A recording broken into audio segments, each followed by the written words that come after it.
Okay. I'm in business development, and I always think that marketing is very important.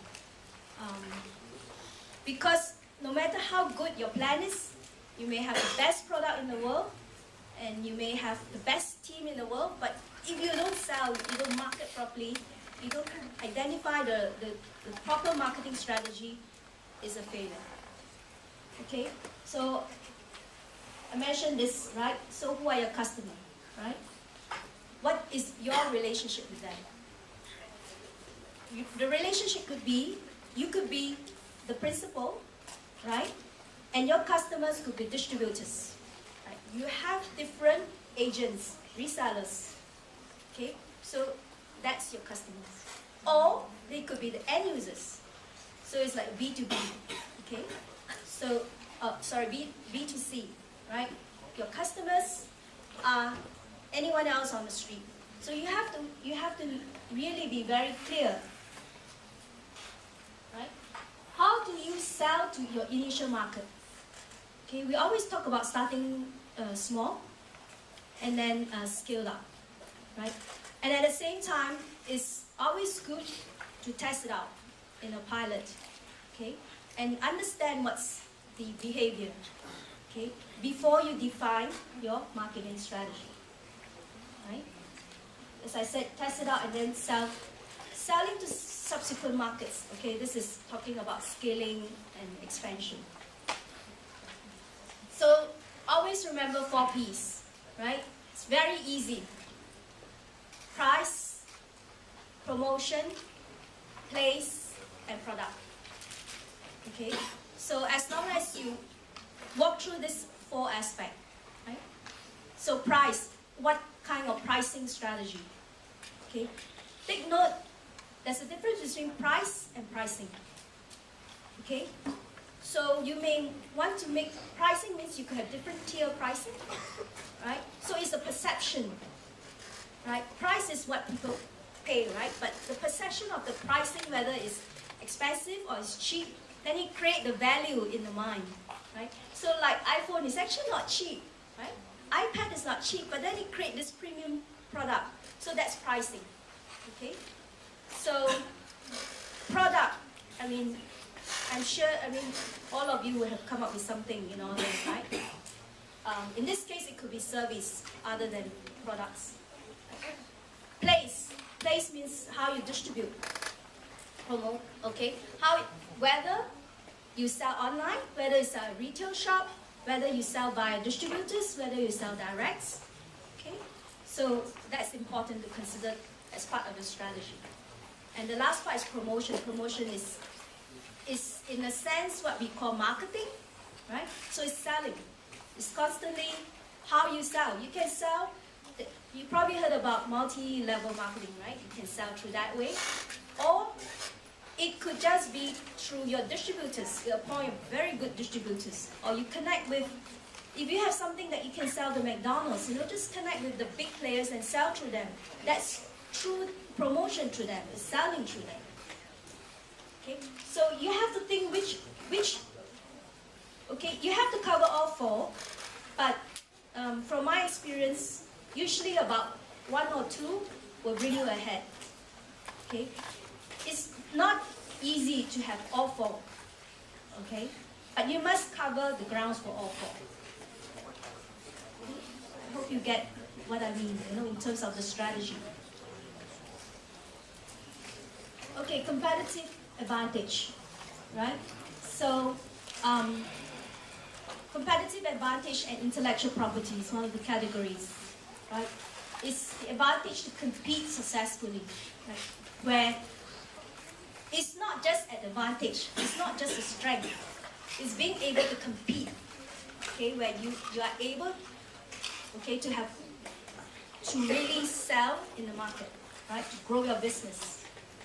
Right? So as I mentioned, the differentiation could be in cost. For example, you've got very cheap product. It could be your father had a factory, say, in Indonesia or in India or in China, and able to manufacture something very cheap. Okay? So, and then pricing. You differentiate by the pricing, as I mentioned just now. Okay, then the market strategy, as in either one of the 4 P's. Okay, which one are you using, to make your strong footing, right? Because some people can just focus on promotion, for example. They keep on selling. The product could be junk, right? They go a lot, spend more money on promotion, right? The pricing may not be there as well, but that is their strength. They know that's the only way where they could win, because they have big brother McDonald's to do the promotion for them, for example. So you have to think what is the marketing strategy, that you have the competitive advantage, right? And then it could be a business model. So you look at the whole business financial revenue model, right? And how is it that is scalable? Okay, so sources of competitive advantage, as shown here, it could be management, it could be a team. One of you could be a genius or a talent, like Bill Gates. So you're able to come up with a very good, management, very good technology, right? It could be in sales and marketing, it could be manufacturing, as I said.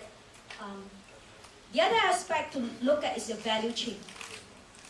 Okay, what is value chain? That means from production to the point of where it reaches the customer. Okay, so you look at the whole distribution, okay? From where the product is first being sourced, manufactured, okay, and then is being packaged in a nice and saleable manner that suits your target audience, right? And all the way to where it's being sold, right? And where you are able to collect the revenue. Okay. Innovation, something unique, right? Use of technology. You can also use technology most of the time. So that's why while we have a lot of products in the market nowadays that's tied to technology, or in the process, or in intellectual assets. Okay? And there must be some barriers to entry. Okay? Barriers to entry refers to where it is difficult for your competitors to be where you are today.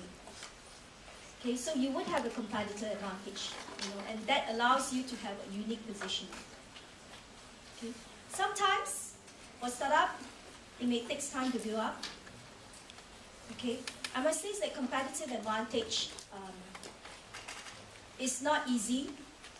Okay, unless you really have something you really have the talent, you really have the source. Otherwise, it takes time. Just try and error. So that's why there are cases where people come up with prototypes, to test out and see what's that in the market before you're able to understand what's your competitive advantage. Okay, and as far as possible, we try to look for sustainability. Just now, somebody asked a question: how do we ensure, that the intellectual property, right, is being kept as well? So it's tied to innovation. So that's why entrepreneurs' life, there's a saying that's a lifelong journey. You will have to always innovate. You will always come up with new things that's better than your competitors. Because today, okay, you may be good. Like iPhone, immediately Samsung came up with, the Galaxy. Okay, nowadays, things catch up very fast. So, but at the same time, you must think of something that is sustainable. Okay. Well, I don't have the magic answer, but I have seen, where, for example, OSIM. Okay, the chair, the massage chair. The history being that he started off just selling massager, a handheld type of massager. But his vision then was in the health and well-being of people. So that is something that is long-term. So with that, he developed other areas to help serve, the wellness and the health of people. And he came up eventually, with this innovative massage chair. There were massage chairs already, but he came up with iSymphony, with music and all sorts of things.